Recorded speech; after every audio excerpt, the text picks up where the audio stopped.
Balita natin ngayon mga kaibigan, napakaganda ng mga laban ni Kai Sotto dito sa Japan bago ang Gilas Games nito. Makakalaban lang naman po niya dalawang ex-NBA players. Ang isa, dating Lakers 6'11" big man.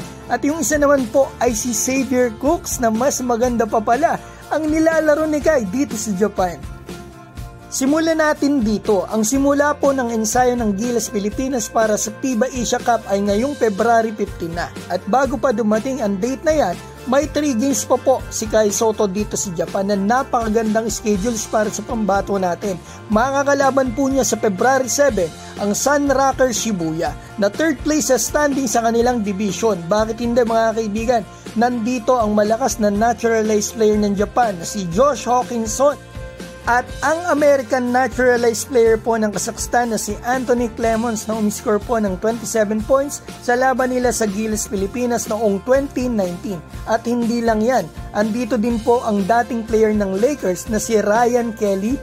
Drafted po ito ng Lakers noong 2013. 3 years po ito naglaro dito bago mapunta sa Atlanta Hawks ng 1 year. 6'11" po ang height nito, so mapapalaban talaga si Kai dito sa game na ito. Andito yung Ryan Kelly 6'11" at Josh Hawkinson na 6'10". So after nyan mga kaibigan, eto na ang pinaka-inaabangan ng mga fans ni Kai, ang makaharap na muli ni Kai Sotto, etong si Xavier Cooks na ex-NBL player. Kalaban ito ni Kai noon at eto napunta sa NBA sa Washington Wizards tapos nagtungo rito sa Japan D-League. Sa team po ng Chiba Jets na makakalaban ni Kai, eto mga kaibigan, napakalapit na nito ilang araw na to.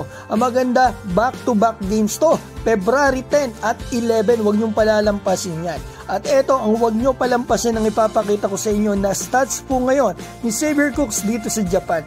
Kasi napakagandang batayan nito para kay Kai kasi pareho sila ng pinagmulan. Pareho po sila na sentro pa doon sa NBL. So eto, 19 games, eto ang stats ng ex-NBA player, NBL MVP. Eto ngayon sa Japan, 19 games.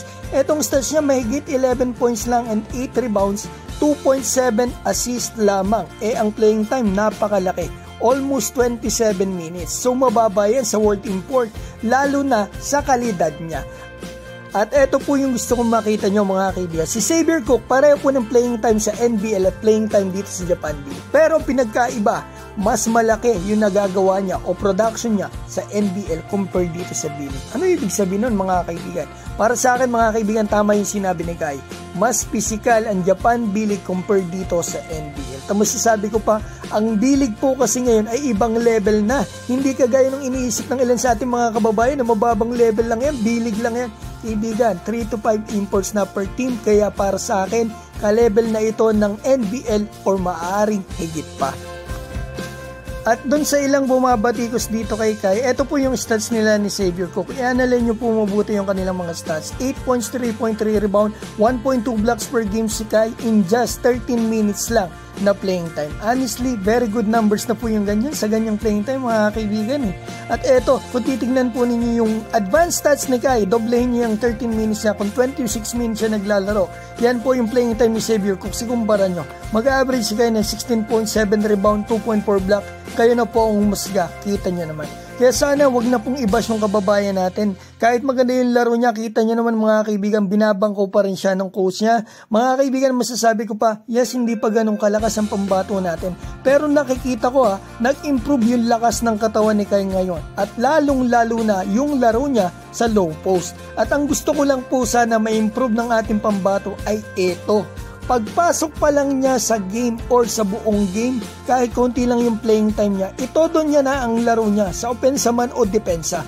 Magpakita siya ng iglas sa loob ng playing court. So ayan mga kaibigan, ang video natin, ang hinihiling ko lang po ay suportahan natin ang ating kababayan na si Kai Sotto. At alam ko po, marami kayong gustong sabihin, maaari po kayong mag-comment dyan sa baba. At babatiin ko lamang po si Jerome Bordeos, Raymar Torres, at eto ang Bagangan family ng Kapalonga, Camarines, kasama ni si Idan Ron at Evelyn. Maraming salamat po sa inyo mga kaibigan and God bless.